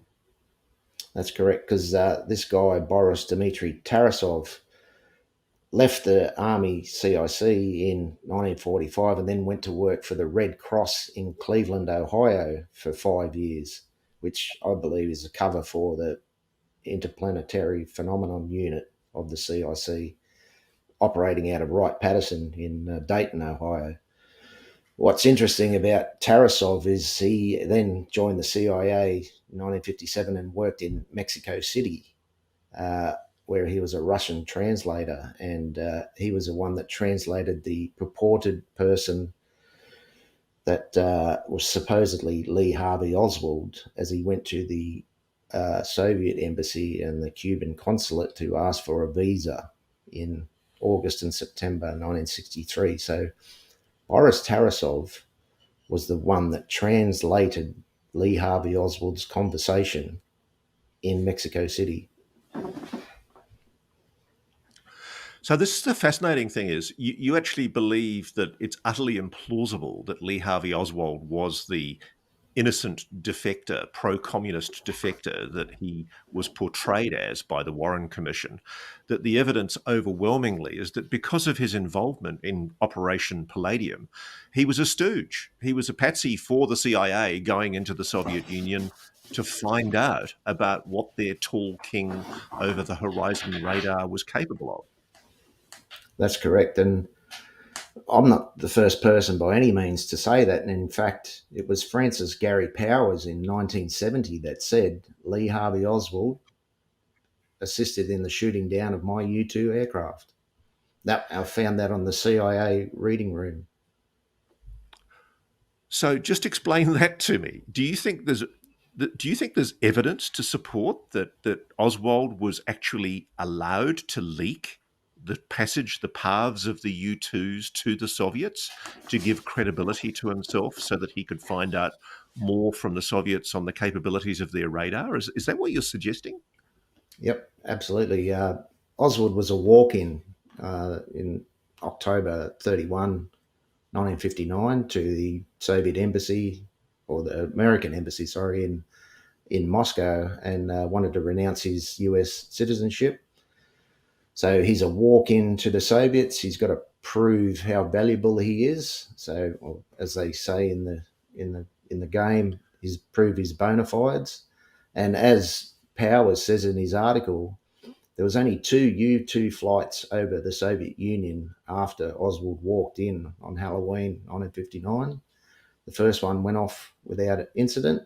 The second one didn't. That was the one he was shot down in. So to prove his bona fides, he gave information to the Soviets about where they were running U-2 flights from. But why would the Americans give Lee Harvey Oswald sensitive information about the flights of their U-2 spy planes just to find out about the Soviet radar systems? What was the benefit for the CIA in doing that? They were old platforms. They had the Oxcart program, which is a precursor to the SR-71 spy plane. They knew they were vulnerable to the SA-2s. They were very, just their design for stealth was sort of old hat, very low wing lift ratios. So, yeah, that was a dangle, as Angleton would call it. So let me get my head around this, Jeff. I mean, one of the most notorious Cold War episodes was the shooting down by the Soviets of Gary Powers' U-2, something the CIA had actually told the president was impossible. They were very confident that the U-2s, they told the president, could not be shot down by the Soviets. You're actually saying that you think that Gary Powers was a sacrificial lamb. He was knowingly sent to be shot down by the CIA to give credibility to Lee Harvey Oswald's insertion into the Soviet Union as a potential so-called defector. That's correct. Powers' plane actually had Palladium gear on it. It was called a Granger box, and the Soviets displayed that in the Kremlin, all the components that they'd recovered from the U-2 crash. But the problem for Lee Harvey Oswald was that Dave Criss' capture and subsequent torture revealed all that, so it negated his usefulness. The Soviets already knew. Oh, I get it. So, because I mean, this is one of the things I do find hilarious. There's a great book by Tim Weiner. You've probably read it, called Legacy of Ashes, which tells a very good counter history of the CIA, and it basically describes what the CIA has done since World War II as an endless series of failures. It basically says that the CIA very rarely has had a successful operation because they've screwed up so often. You're suggesting that their stupid decision to send David Lamar Christ into Cuba, where he was captured by the Cubans and interrogated and tortured by the Russian KGB, that compromised their Operation Palladium in the Soviet Union and led to Lee Harvey Oswald's usefulness being compromised. That's correct. That's why they put him in a radio factory in Minsk, working on a lathe. They already knew. They knew more than the game was up for Harvey Oswald by that time. And not only Palladium, Christ knew about the potential Israeli nuclear weapons program as well. And that's why John McCone hurriedly leaked that story to John W. Finney in Seymour Hersh's book, The Samson Option. All their secrets were laid out. So you've got, that's really interesting, because I didn't know until I read the Samson Option chapter that you referred me to, that the CIA was actually involved in helping the Israelis build a nuclear bomb. Yeah, James Angleton's church committee testimony, which was only declassified 2 years ago, admits that they were giving assistance to the Israelis through uranium stolen from the nuclear rocket-powered program called NERVA. Was that from the NUMEC facility? And John McCone, was the AEC chairman at that time. Now, I think at this stage, to be honest, Jeff, our audience's heads are spinning with the complexity of what we're talking about. So I want you to take me to the other bit of evidence that you've got that I just find fascinating. And this is the nuclear tests in the Pacific, where the Americans were testing a type of technology which essentially was designed to incapacitate ICBMs and possibly also satellites by using X-rays. Just explain to me what was going on, what this testing was all about, and talk me through what happened. Well, McCone replaced Dulles, and obviously the management change was the same management as the old management. So Khrushchev said, "You're not playing the game. We know that you're fooling with our radar." And Jean Petit even mentions about the Cuban Missile Crisis in that classified report that he wrote. So they were fooling around with the radar system still. During the atmospheric test program known as Operation Dominic, there was a sub-program called Operation Fishbowl, which was nuclear weapons detonations in space or near space, where the effects of the nuclear weapons propagate differently from the atmosphere. And they discovered that high energy X-rays could actually take out incoming ICBM re-entry vehicles by a process called thermomechanical spallation, just from the high energy X-rays. But the design of the weapon was completely different to all the other EMP weapons that they developed. So it was an X-ray weapon, not a gamma ray weapon. Now, the thing That I they find tested. fascinating about this is it required the use of a large quantity of solid gold in the warhead of the weapon. Just explain that to me. That's because gold in its outer valence shell only has one electron. So that's a process used in modern day X-ray machines called Bremsstrahlung radiation, where the electron is blasted out of the atom, and when it comes in vicinity of another nucleus of another atom, it actually orbits around the atom, but in doing so releases X-ray energy, because you can't destroy or create energy.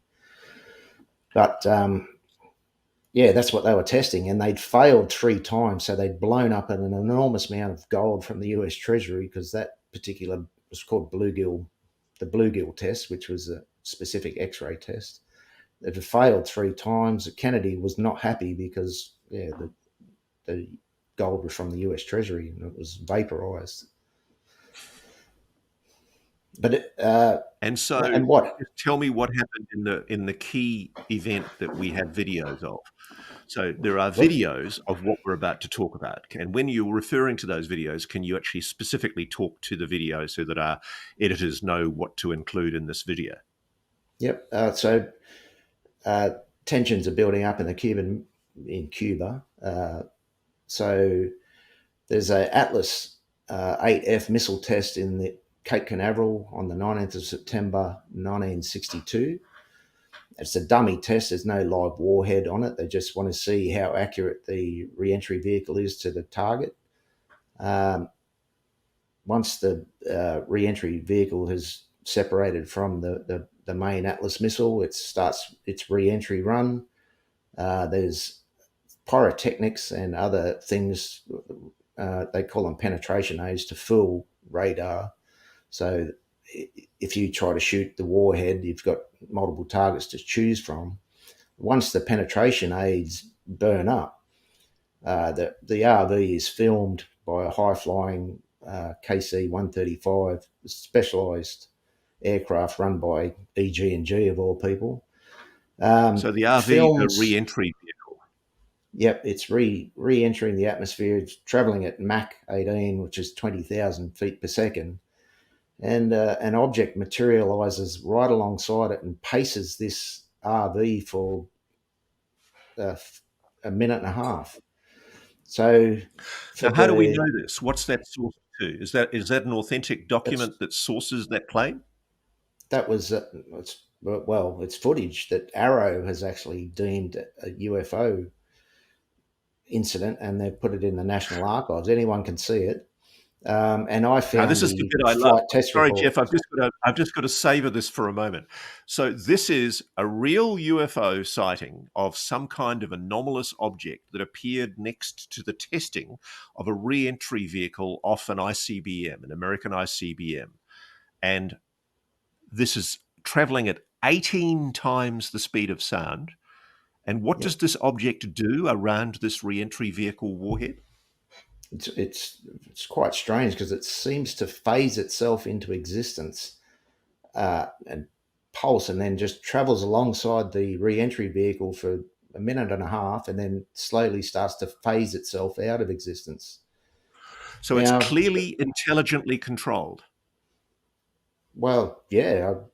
The Americans are scratching their heads now, thinking, is this a Soviet payback for the Palladium? Are they doing something to us now? So NASA and the US Air Force are unsure. I found the post-flight test report of that missile test, and they said that the object's origin or identification could not be determined. So they don't know. But the crucial point is, and I just want to re-emphasize this, Arrow, the Pentagon's UFO investigation office, the official UFO investigation office for the Pentagon, the last thing Arrow ever wants to do is acknowledge that a UFO is real and potentially anomalous, potentially perhaps NHI. But in this case, they've acknowledged that this is a real UAP. They haven't been able to explain it prosaically, and they acknowledge officially in one of their reports that this Atlas RV UAP object is real. That's right. They put that in the category in the National Archives, UFO category. So we couldn't do that today, Ross, with our technology, let alone in 1962, basically. No, well, I mean, there's nothing. We have nothing that can fly at 18 times the speed of sound. And this is in the atmosphere too, isn't it? It's not in orbit. It's just re-entering the atmosphere, yes. Yeah. So now, that's the September significance of that is... That's in September 1962, in the lead up to the Cuban Missile Crisis. So 24th of October, Strategic Air Commands have found the missiles getting moved to Cuba by Khrushchev, the intermediate range ballistic missiles, nuclear tipped. So Strategic Air Command goes to DEFCON 2. That's the only time in history that they've ever done that. So they're ready to go in for a preemptive nuclear strike to the Soviet Union. 17 selected targets, LeMay has called the Grand Tour. They're ready to go. So, and just to make the point here, if anything validates President Kennedy's concern that whether they're spoofed or whether they're real, like they apparently were in the Atlas test, whatever they are, these UAPs are causing a ramping of the tensions between the Soviet Union and the United States. It's a vindication for JFK's concerns that if the Soviets and the Americans weren't open with each other about UAPs, this could lead to a tragic confrontation where one side fears that the other side is launching some kind of preemptive attack. That's the significance of that UFO that was seen at the Atlas test, correct? That's correct. Yep. But then, Jeff, take me forward to what then happens, because there is another test and another set of videos. What do you find? What have you uncovered? So on the 25th of October, about 15 minutes to midnight, they launched Bluegill Triple Prime, which is a Thor intermediate range ballistic missile, single stage, launches this special, it's called the X1, which is the gold spherical secondary X-ray nuclear weapon. They launch it around... They want to detonate it around midnight to get the maximum effect, because at that point of time in the day, the ionosphere is at its highest point, because it's like a teardrop shape from the Earth in relation to the sun. So this weapon detonates at just a few minutes past midnight on the 26th of October, the height of the Cuban Missile Crisis. So there's another two KC-135 aircraft. Its whole tests are fully instrumented, because they've never actually fired one of these weapons before, because it's failed the previous 3 times.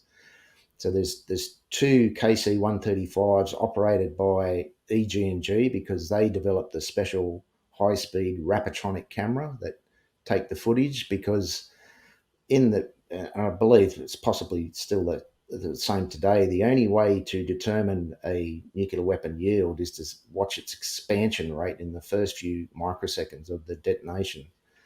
So these two aircraft have got these high-speed cameras watching the detonation. One has the call sign Kettle 1. The other one has the call sign Kettle 2. So during the blast, Kettle 1, you can see an object, and the fireball is approximately only a few milliseconds after the detonation. The fireball is approximately a kilometre wide. A bright, fiery object tumbles out from within the nuclear fireball, and it's plain as day. You can slow it down and see this very bright object. It must be at least 50 to 100 metres long, tumble out from within the nuclear fireball. You believe that that is some kind of craft?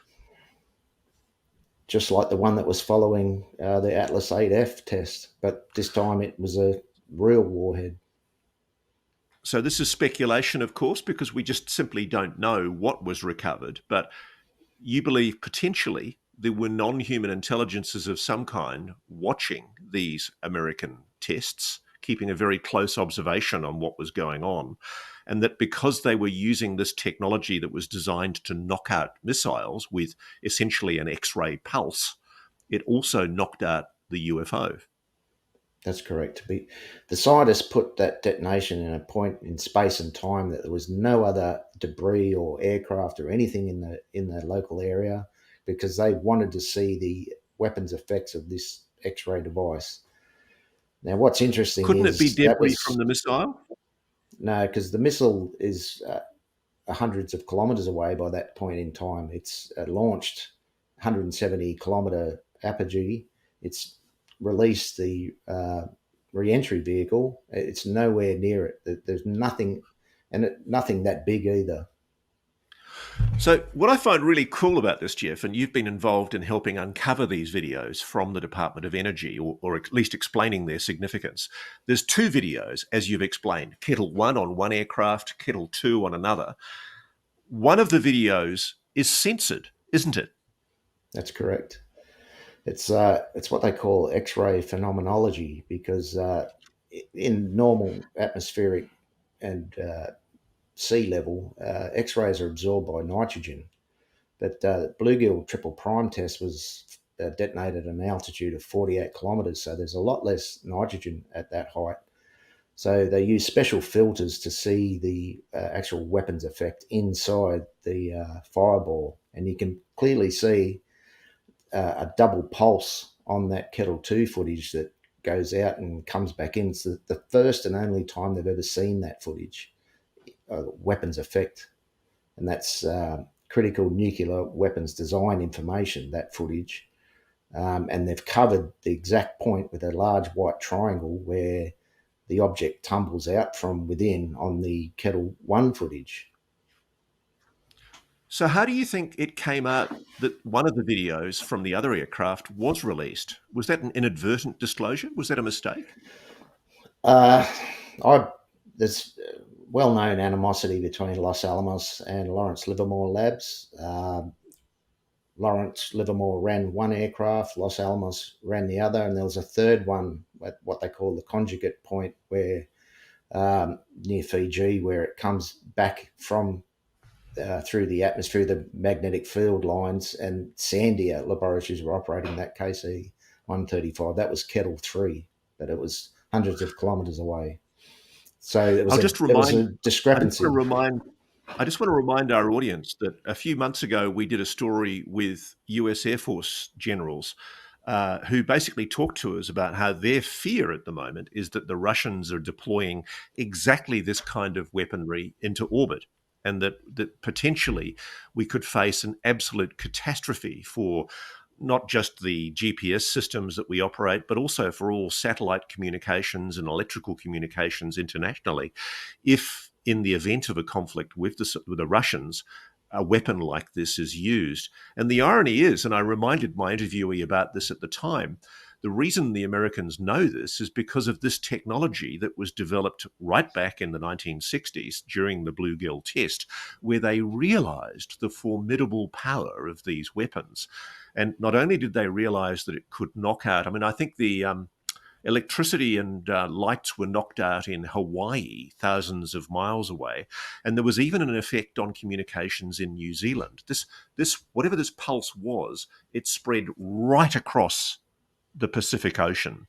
And I think it took the Americans by surprise just how large the effect was of this X-ray pulse weapon.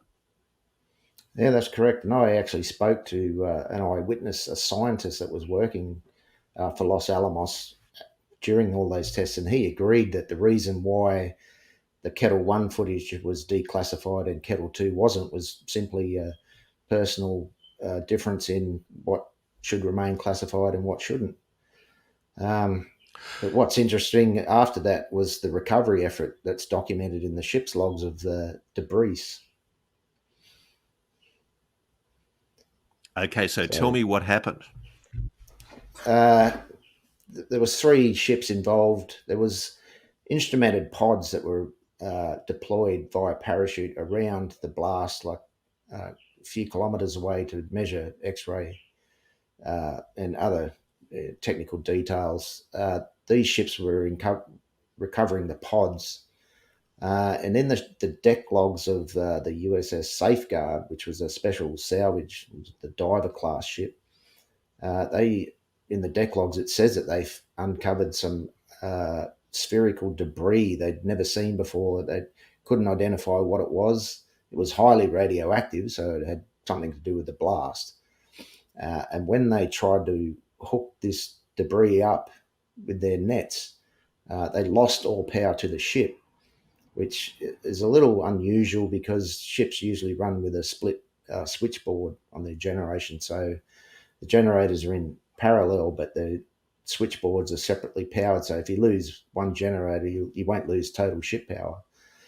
But they did lose total ship power, and the diver class also had a DC power generation system, which is different to the normal AC system. So that's a bit unusual.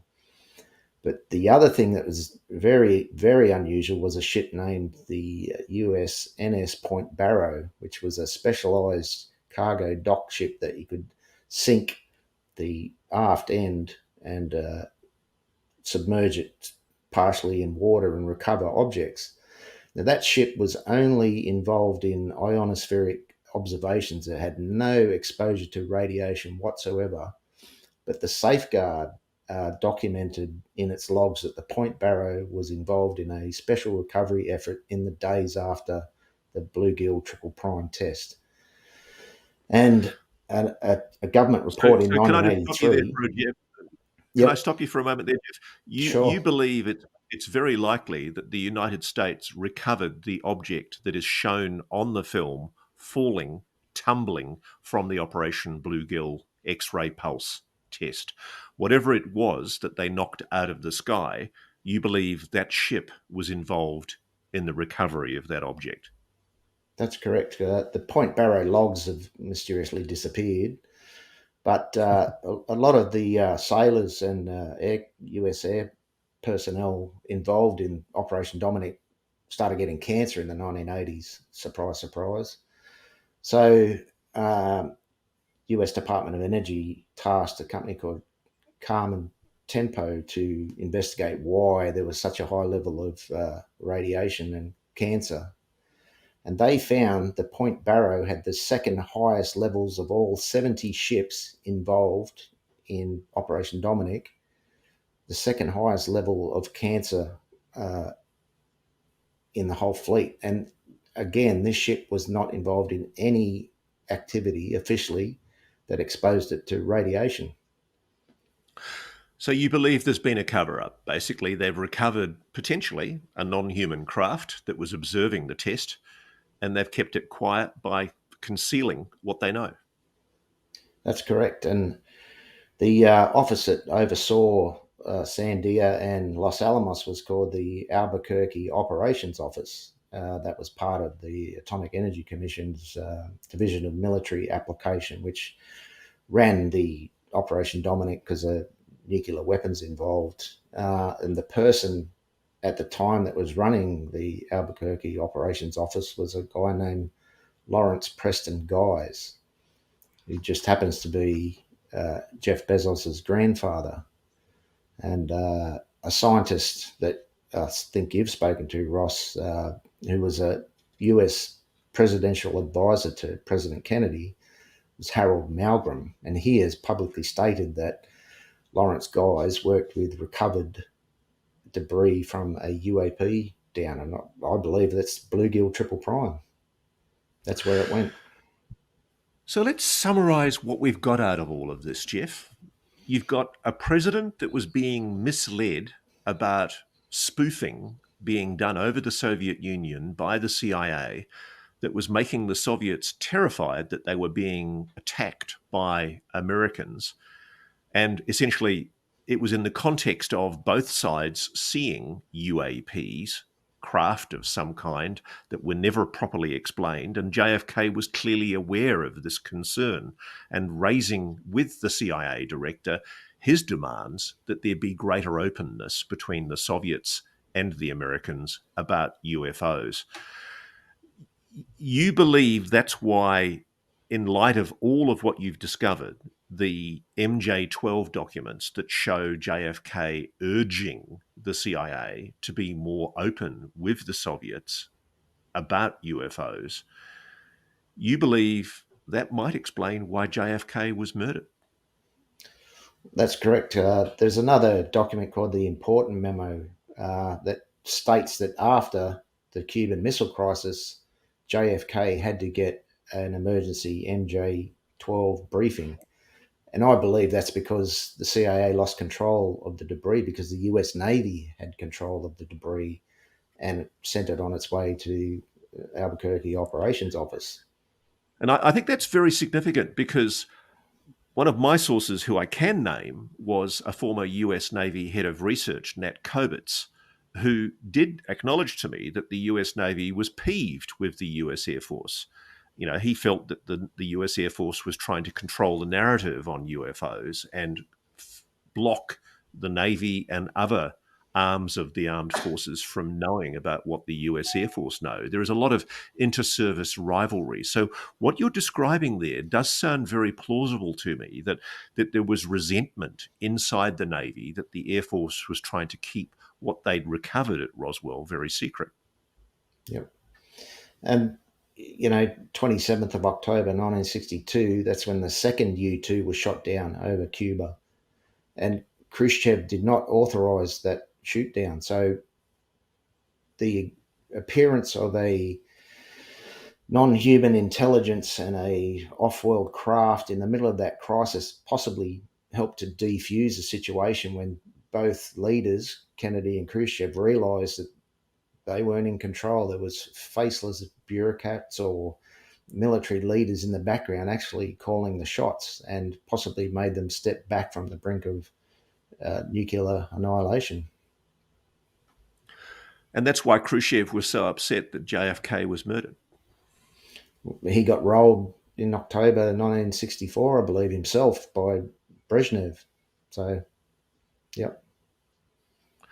But as I understand it, when JFK was murdered, I think one of Khrushchev's children has described his incredible sadness that JFK had been killed, because what is consistent with history is that JFK was being incredibly, he was making it an imperative for the Americans to deconflict with the Soviets and to avoid aggressive confrontation. He was much more conciliatory than sections of the military, including nutjobs like General Curtis LeMay, wanted him to be. Yeah, that's correct. And that the NSA Intercept MJ12 document specifically talks about phantom aircraft in Soviet radar systems. So that again, it's referencing Palladium. Wow. So there's an interesting counterfactual history. Take of it what you want, dear audience. I can tell you, Jeff's somebody with an impeccable pedigree and intelligence, and he's certainly done his analysis. I find the interesting parallels between what we do know from the official historical record and what we can corroborate from the presidential diaries. It's certainly intriguing.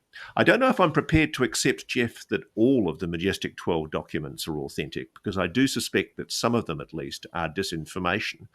But you have twigged my curiosity. Is it possible?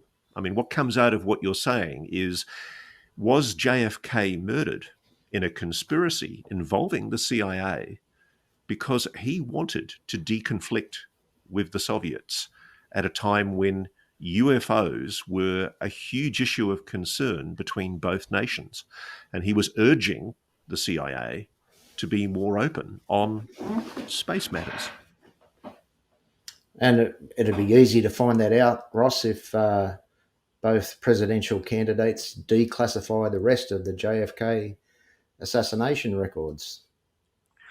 Do you think that's potentially what's being hidden in the JFK records? That essentially to reveal any more of the JFK records might be the slippery slope that reveals this sordid secret that you're talking about? Absolutely. The fact that, Oswald was involved in the U2.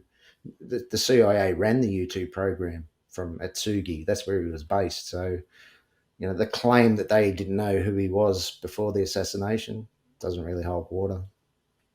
I've never believed Oswald was the simple acting alone innocent.